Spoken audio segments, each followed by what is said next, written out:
I am a transformative social worker by trade, and I am a person living in long-term recovery as well. And this is going to be a little discussion about what my own experience was coming out of advanced education with personal knowledge of recovery, being someone in recovery, and what my clinical training was like, and then really what that spurred in me to do next.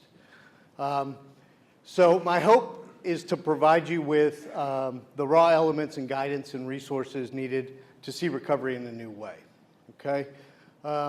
And this is an ongoing story, and each of you is involved in it, okay?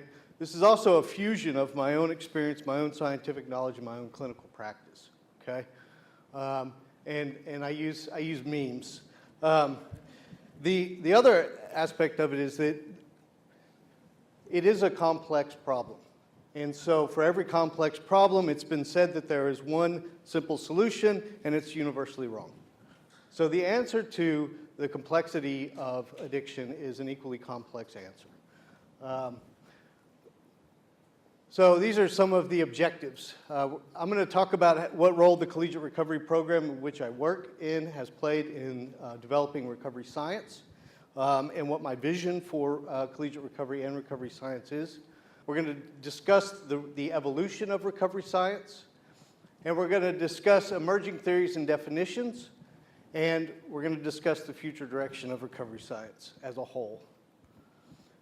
So I was hired in 2016 to come down to Kennesaw State University and install a research component that had never been done before in collegiate recovery. I had 0 peer-reviewed articles, and so it was very much a process by which we were going to figure out how to do it as we went along. And since that time, we've established the Recovery Science Research Laboratory. We've put together the Recovery Science Research Collaborative. We've launched over 20 peer-reviewed articles, and we've produced cutting-edge theory and research. We use a truly interdisciplinary concept, and this is really important because in order for us to best understand, we have to take all of the moving parts that already exist, and we have to bring them together in some sort of cohesive format in order for us to best study and identify recovery. The Recovery Science Research Collaborative was born out of the idea that who were the people that were doing recovery science, who were the people that were interested in recovery science, and could we get them all together and get them in a room? And our first project was to redefine the word recovery. So we flew in something like 15, 16 different researchers. We put them all in a room and we locked the door. We took every definition that you guys just saw and we put them up on a board. And we went through them one by one, literally word by word. Our second project, which concluded last fall, was to establish the theoretical framework to launch a brand new science. So breaking off recovery science from the study of addiction. Not that the two are not interrelated, but that the study of how people get well fundamentally differs from how they became pathological. So our overarching goal is to derive and promote consensus among recovery researchers, free from funding, influence, institutions, and ideologies. That's essential. You know how many billions of dollars go into the treatment industry? And so if the treatment industry defines what recovery is, guess who's going to be in favor for, right? So we wanted to set up truly independent research on recovery that allowed us to take a step away from all of the varied interests in the field. So we're doing a collegiate recovery database as well in a 4-year study, but we can talk about that some other time. So this is my experience coming out of grad school. I was trying to figure out how to best explain what my experience was through my clinical training being someone in recovery, right? So here I am flourishing in recovery, and I'm reading all this research that is percent days abstinent is the outcome. And I'm thinking, is this where we want to be in the middle of a national crisis? Percent days abstinent as the qualifier of success or failure. It tells us nothing about recovery. and it certainly doesn't capture the experience of what flourishing means. So this is why we needed a separate science for recovery.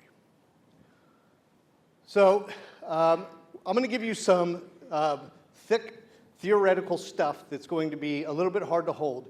The best way to do this is to take what you know or you think that you know about recovery and bracket it. And that's a phenomenological term. That means take it, put some brackets around it, set it aside, because it's going to be more of an experience than anything else. Okay, I'm going to walk you through some of these really complex ideas and hopefully give you the pieces that you need to walk out of here and see things in a different way. We're going to use social constructivism. We're going to apply critical theory.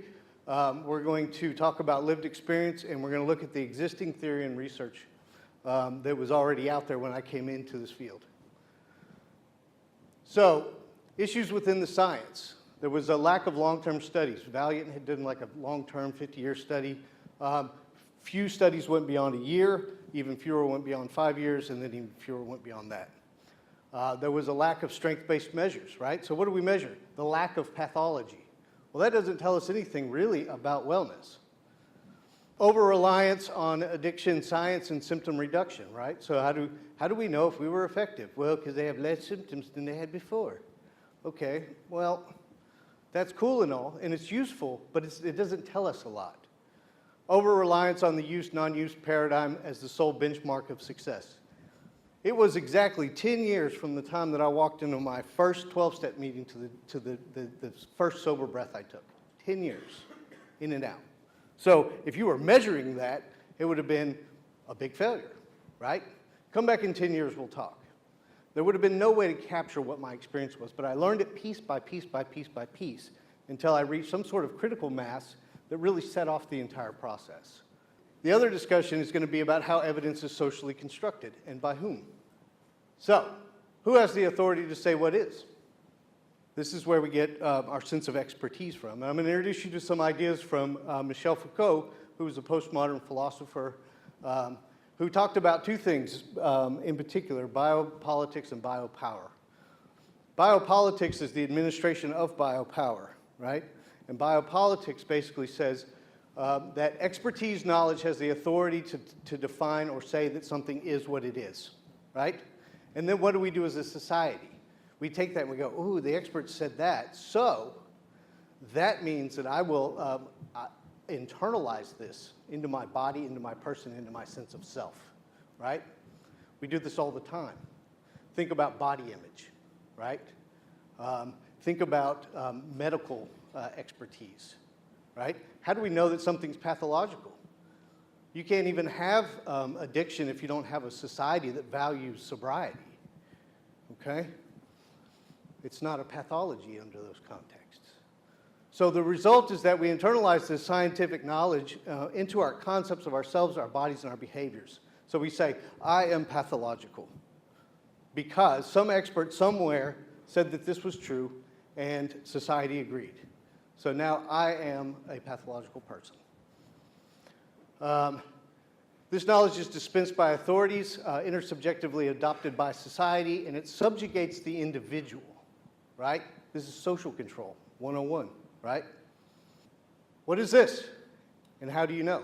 So this is an exercise that Michael Gergen does at the Taos Institute about social construction, okay?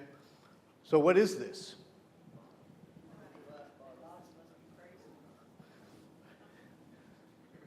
So how do you know what it is? Right. You've been taught, and most of us would agree that it is something, right? It's a bottle, right? But what does that mean? How do we know, right? There's nothing inherent in it that gives it meaning. Does that make sense? It means what it means because we say it means that, and we all agree on it. Right? So, in this one right here, right? So the gods must be crazy, right? It could be a sacred object if I chose to worship it. It could be anything I want. A headstone, it could be a traffic cone, it could be anything, right? So long as we all agree on it, then we construct it as this object and we give it its meaning. So critical theory, or critical Marxist theory, or critical feminist theory. Critical theory is really the discussion of systems of power, how they oppress people, and how to subvert those systems of power in order to set people free. Okay? It's about emancipation. Now, this is coded in a lot of intellectual language, okay? But I will basically translate it for you. So addiction is basically centered under the idea that somebody knows better than you what to do about your addiction, right? This is shaped under a puritanical framework of the history of our country, right? Anything that pollutes the temple is bad, right? Anything that pollutes the body, anything that keeps me from being a productive person is a bad thing. And that the morality that it's couched in is this kind of middle class or working class kind of white male ethos. And a lot of this comes out of the influence of 12 Steps. Some of this sounds like I'm being really critical, but or being really negative, but I'm just giving you the deconstructive parts. So this is how we take something apart. So the power to define recovery is jointly held, often in contention, like we just saw in the last speaker. And there are different sciences, organizations, agendized actors, and biopolitical establishments that all have a vested interest in defining what recovery is. Some people, that's monetary. Some people, that's their reputation. Some people, that's their best, their methods of doing therapy or whatever. There's emergent social justice frames. We saw this with Devin's presentation, right? Now, Devin makes a good point, and Devin's a true social justice warrior.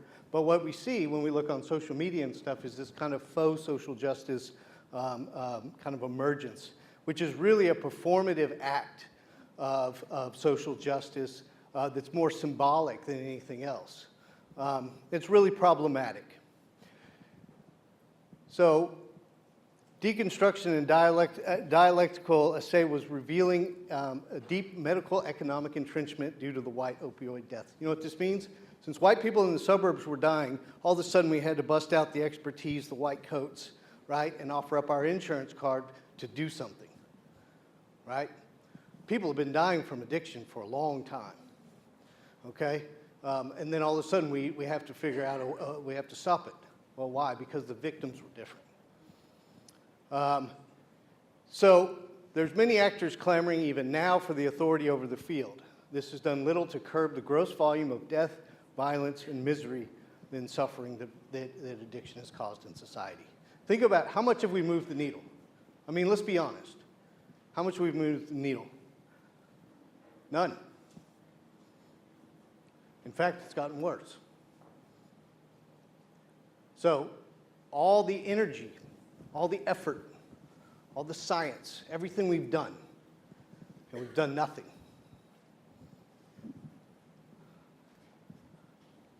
This was my experience with textbooks on addiction, right?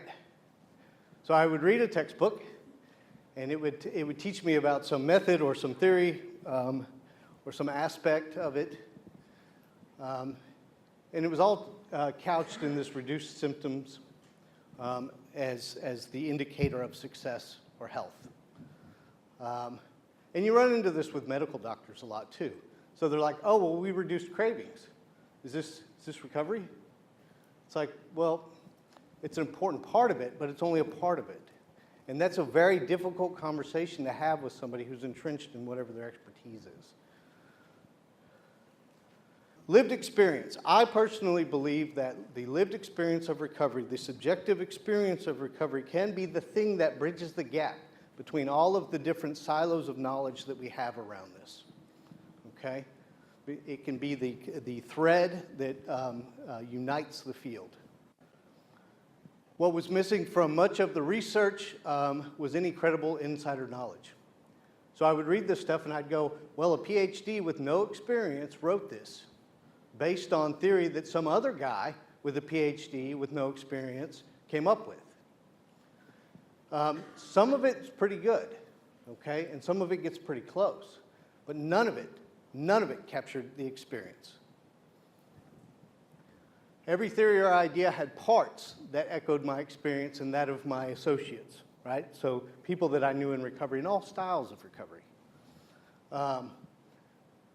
Much of it was misaligned, misattributed, fundamentally misinformed. So, and I give these two examples, Rat Park and trauma theory, right? Trauma theory is good stuff, right? It's really, really essential, and I think that it is shifting the clinical discourse in a way that it's needed to go in a long time. But trauma's not everybody's experience either, right? Rat Park, right? Great. Yes, we need these socio-ecological variables, and those are very important. We are creatures. We are creatures. We need to know each other and live in environments that support us, right? But that's not the whole thing. It's a part of it. It's a piece of the puzzle. And it seems like, you know, on social media, every couple of months, Vice will run an article. It'll be like, this scientist has found the cause of addiction, and it's not what you think. And you read the article and you go, no, it's not what I think because it's only part of it, right? So there wasn't any sort of global understanding about what any of this meant. Everybody was kind of sitting in their separate fields, thinking that they knew more than anybody else what was true and what wasn't, right? Or thinking that, or being endowed with authority to define what is and what wasn't. Quality of life, personal growth, emotional congruence, spiritual transcendence, sense of self, identity, existential connectedness are essential variables, but where were they in the research? Pathology, symptoms, use, non-use, quantity of use, risk behaviors, these kind of things were the standard measurement, right? I was fortunate, though, because I came into the field at a time when there was some really good established recovery knowledge, and there was some emerging theory that was really, really important. And when I say that I came into the field, I'm talking about 2016, so I'm not talking about a long time ago.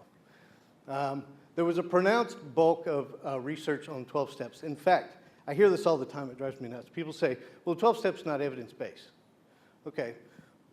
The 12 steps is one of the most well-studied groups on the planet. There is a compendium of research.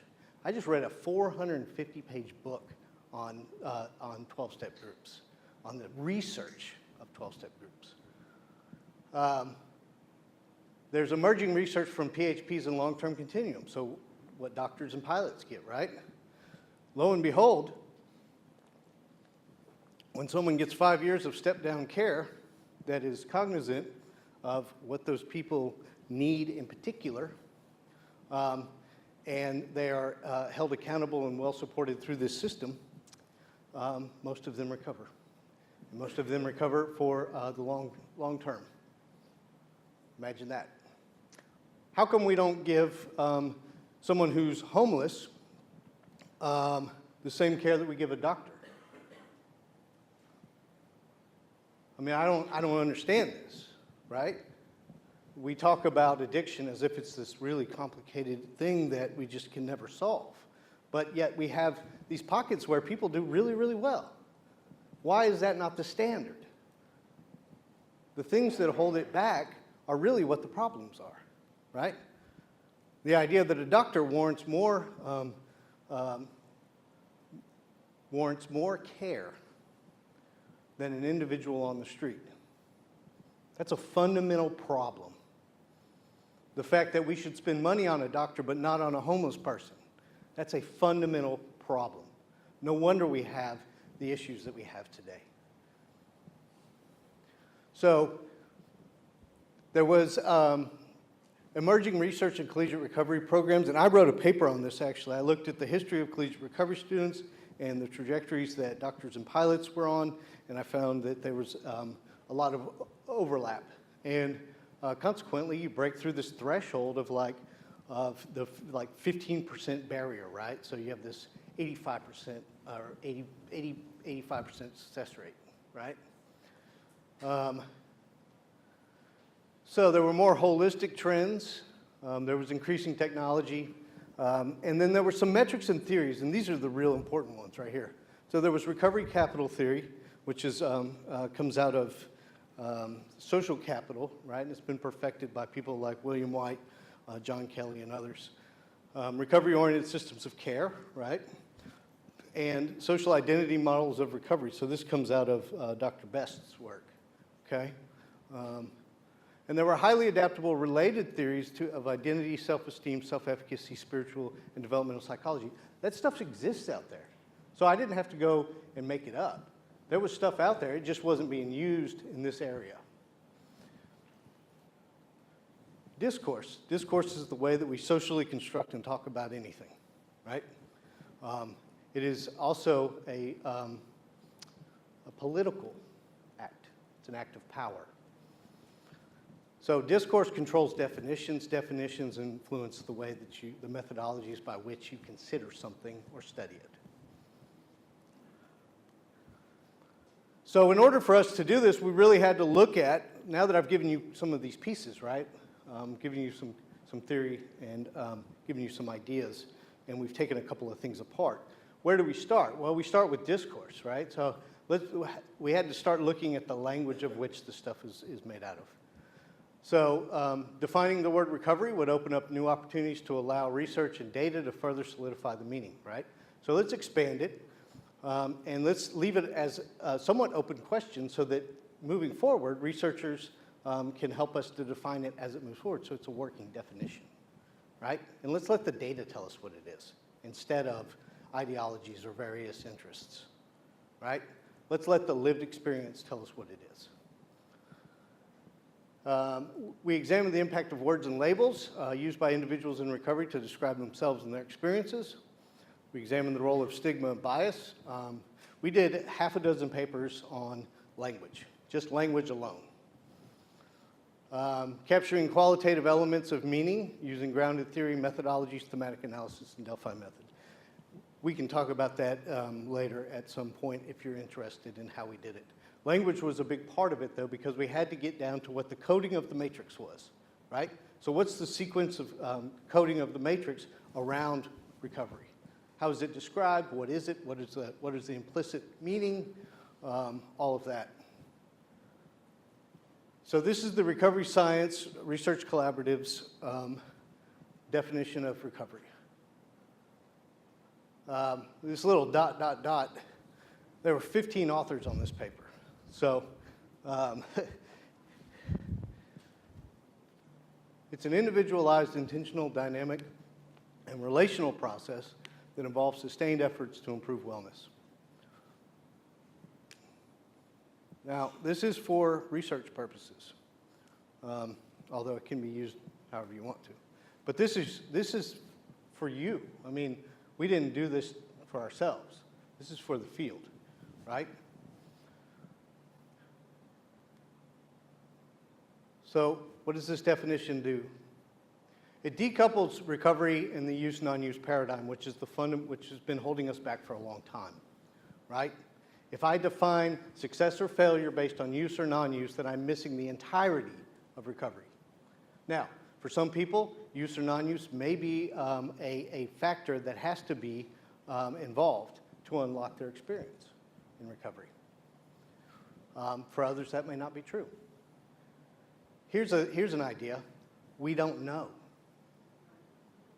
Huh? Let's let the data tell us what is and isn't. So it allows research and data to inform what type of processes, so the pathways, the general direction, how do they improve, and the velocity at which the recovery trajectories move, so the rate and growth at which people grow in recovery. It isolates recovery as an intentional process. This differentiates it from drift, right? Drift is a sociological phenomenon where somebody drifts away from deviant behavior as they age. It also allows for natural recovery. Natural recovery being, I went to my boss, I told him I had a problem, then I went and saw my church elder, and I talked with my family, and I kept it up, and I got better. I didn't require any professional help whatsoever, right? or any aided recovery whatsoever. And it happens all the time. In fact, it's roughly half and half.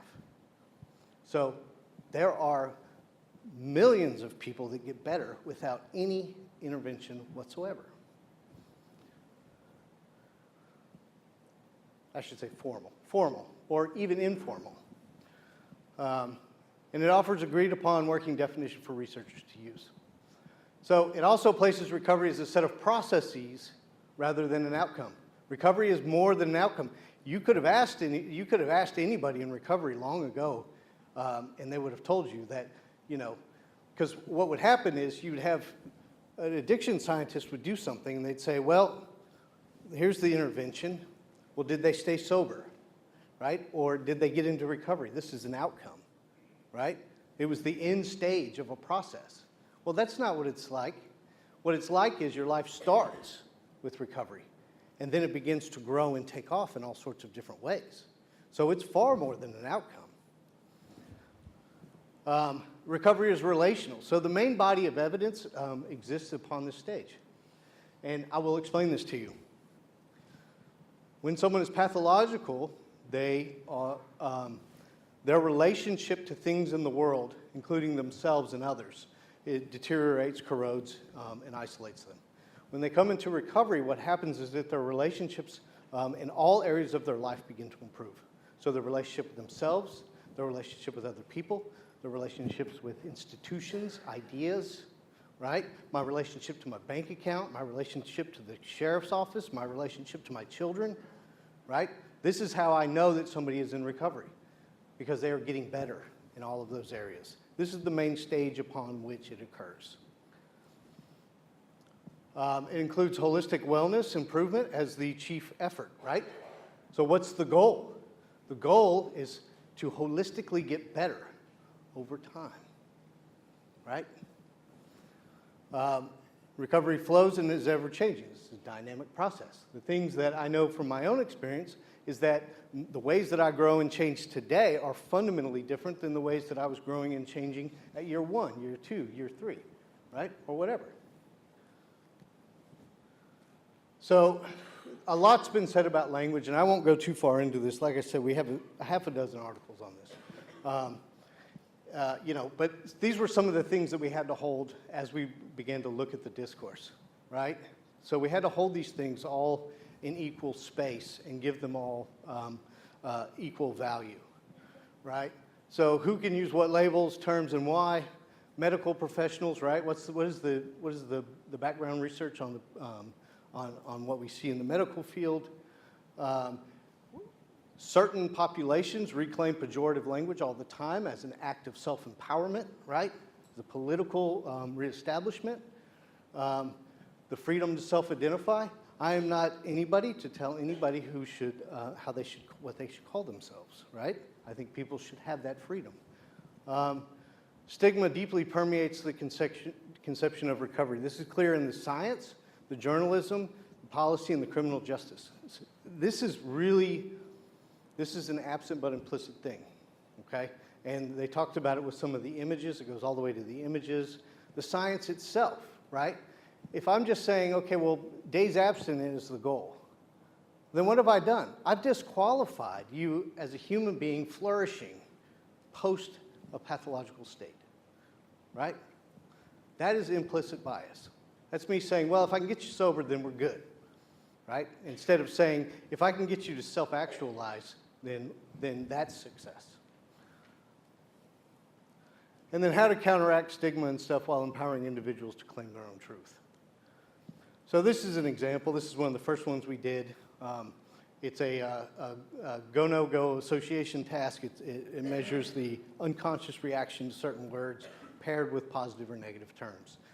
We also used a vignette. And yeah, I mean, you guys can read the study. But basically what it showed us was that abuse, the term abuse, as in substance abuse, elicits a negative bias. So the takeaway from all of our researchers really can be summed up. This was hard to sum up, actually. But terms like alcoholic, addict, clean and dirty generate negative biases. So you should know this, right? You should know this.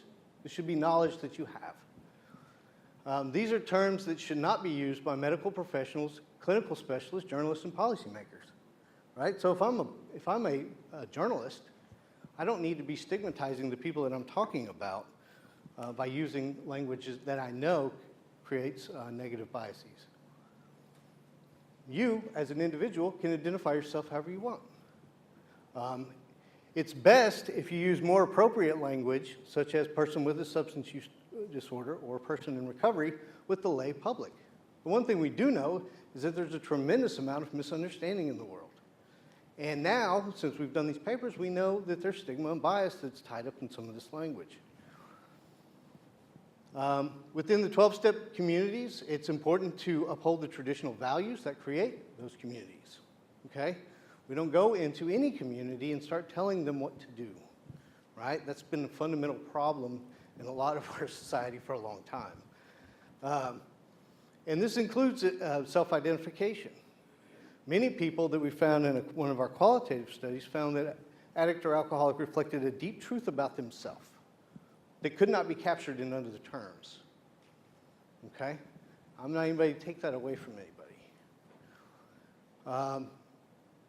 But they probably shouldn't be going out on the street corner and declaring it. The truth empowers them, it allows them to reclaim negative and stigmatizing language. So, y'all have seen this before, I'm sure. This was one of our most popular papers. The term dialectics means it's a search for truth between argument and counter-argument. So what is truth? What is untruth? What exists? What doesn't? What are the things that negate what is? So now, I've given you all the pieces. Anybody feel lost? It's pretty heady stuff, I know. I've been living it for 3 years, right? But I'll show you why we did it. Now that we have all of the pieces, we're going to start putting this back together, okay? If we're going to create a new science, we got to do it by the book, and we got to know what the pieces are, right? So we've taken everything out, we've set it on the floor, we've examined it, we've held it in our hands, we've weighed it, right? So let's start putting it back together into a new science. So in order to organize a new science, you need the field or phenomena, right? So that's going to be recovery. You need a grand theory, which is something that directs all of the things that come underneath it, right? It's not a testable theory. It's more of a guiding idea. And then you have mid-range and micro theories. These are testable phenomena, right? So, I'll explain a little bit here. So these were some of the existing mid and micro theories, right, which we discussed earlier. You don't have to read all this. Slides will be available. But take something like recovery capital, right? That the full extent of personal, interpersonal, ecological, and cultural resources that can be brought to bear in an effort to overcome problematic substance use, right? It's a good idea, right? And it's measurable, just saying. And so these were the mid and micro range theories that were already existing. So we needed a grand theory. There was no grand theory for the science, right? And grand theory is what's going to give us the overarching direction that we're going to go. It orients the frameworks. It offers up boundaries. It gives us a place to position our inquiry onto any phenomena. So this is like psychoanalytic theory or caring theory, which is the theory of nursing, which is really fascinating. So this is how you would visualize a grand theory, right? So you'd have, let's say you've got definitions, recovery capital, socio-ecological models, blah, blah, blah, blah, blah, right? All of that is done in service of this, right? The theory of rocket flight. So this is our grand theory. Grand theory for recovery science. This is the thing under which the entire science will be organized. Successful long-term recovery is self-evident and is composed of a fundamentally emancipatory process. So, what this means is that it situates the subjective individual recovery process as the main object of study.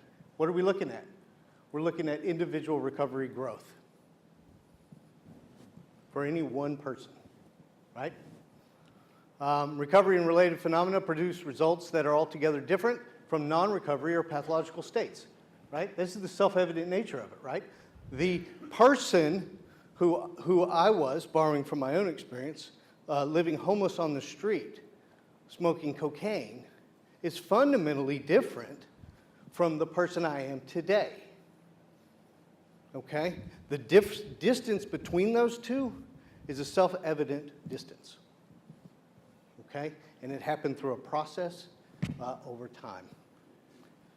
So this means that recovery occurs through processes that begin in states of bondage and end in greater and increasing states of freedom. This can be transposed over multiple areas related to recovery. So what this does is that, you guys like Rubik's Cubes?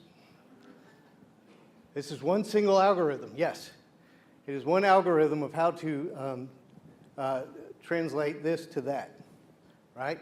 But it's a useful idea because it's only one algorithm of many. But it also shows you that the pathways in order to get to any ordered state may vary. It also shows you that the difference between this Rubik's Cube and this Rubik's Cube is self-evident. And it's a movement from disorder to order. This is what we talk about when we talk about a fundamentally emancipatory process, right? Moving towards wellness. Does that make sense? So, how do we capture it? Recovery is best captured in situ. That means as placed, right? One of the problems that we've run into with MAT studies is that what happens in the lab doesn't necessarily happen in the real world. And this is a fundamental problem in science, right?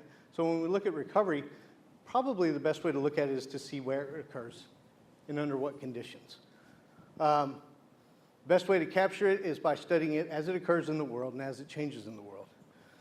Longitudinally, right? You don't have to worry about these equations. These are for me to remember.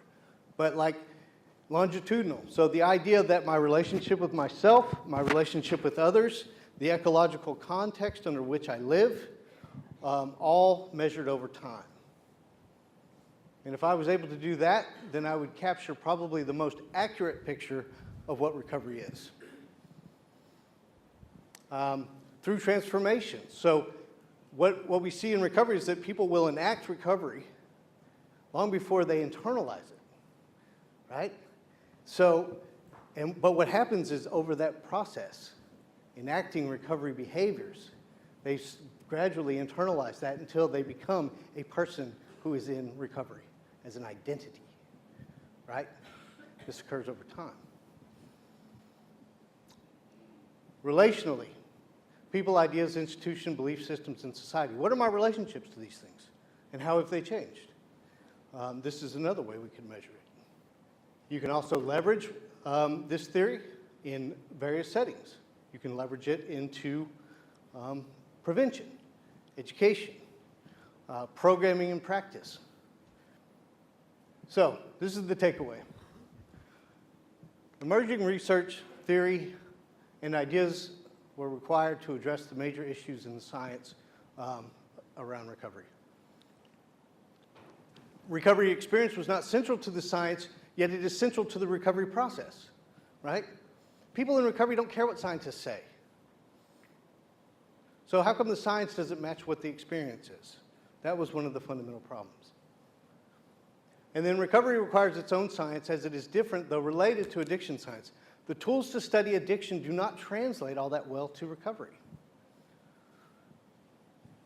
So we began forming research, collaborations, and orienting laboratories to study recovery as its own field. I have my own lab. You have the Recovery Research Institute up at Harvard, and then there's some other places where this is happening. And so our first two major advancements for this field is to set down the groundwork for recovery science. And this is the definition and the grand theory.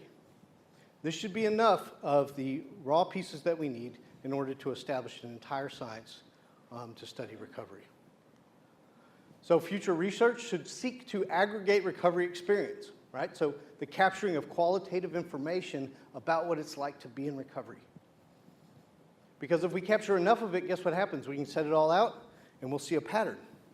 And from that pattern, we can develop objective metrics, objective practices, right? Things that we know will work, derived directly from commonalities between the experience of recovery. This will allow us to map major topographical landmarks and collective recovery experiences. Mixed methods, qualitative stuff, and then, of course, the interpersonal, and ecological variables.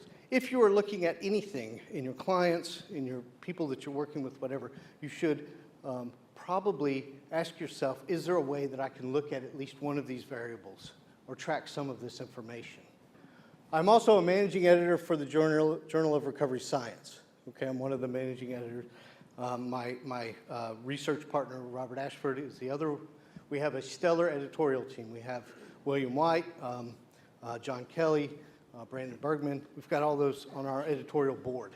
Our goal with this journal is to be an open access journal that is low barrier. So if you're a graduate student and you have a paper on recovery and you're getting turned down by the addiction journals, right, we will literally walk you through the process, right? And you will have experts look at your paper and guide you through that. Okay, we are interested in helping people get published, particularly recovery researchers get published. These are some of the other journals that we've had pretty good luck with. And then the rest from here on out, it's 10 slides. This is for you, okay?